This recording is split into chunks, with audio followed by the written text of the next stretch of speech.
Summer has always been a time for unpopular bills to pass unnoticed while people escape the city heat. It didn't work out that way for Syriza.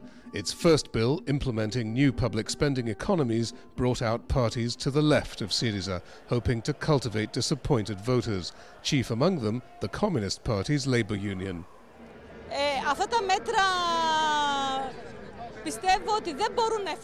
I don't think these measures can be implemented. People can't pay more taxes unless we all become homeless and eat at soup kitchens, shut down schools and hospitals and let people die. I just discovered that a kidney medicine, which is basic to my health, is out of stock. From this point of view, I don't think more measures can work. Inside the chamber, the government defended other aspects of its policy, such as a $28 billion bank bailout to keep the financial system from collapsing. We had a huge debate because, as you can understand, the bad loans are interconnected with the recapitalisation of the banks, and we did have a big disagreement with the institutions, and so we will have to discuss this topic again in October and hope to find a compromise. The sparks flew as opposition MPs blamed Syriza for creating more debt.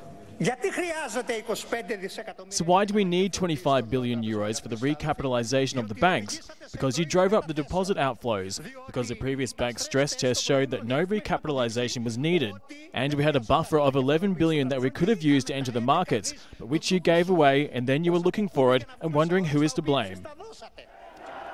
The bill does provide some impetus for growth. It liberalises the energy and commodities markets. It enables more troubled businesses to enter bankruptcy protection. But it also gives the government bigger teeth with which to go after tax evasion, and it further tightens the screws on public spending, austerity trends which are expected to deepen in bills still to come.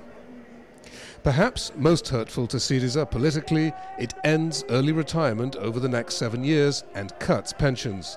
The former social welfare minister, ousted for opposing this bailout, says pensioners will lose $3 billion this year and next. While Syriza faced down creditors, it held to its election promise and represented majority opinion.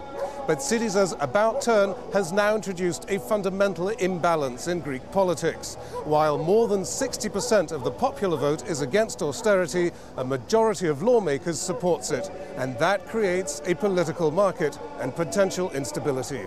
John Psaropoulos, Al Jazeera, Athens.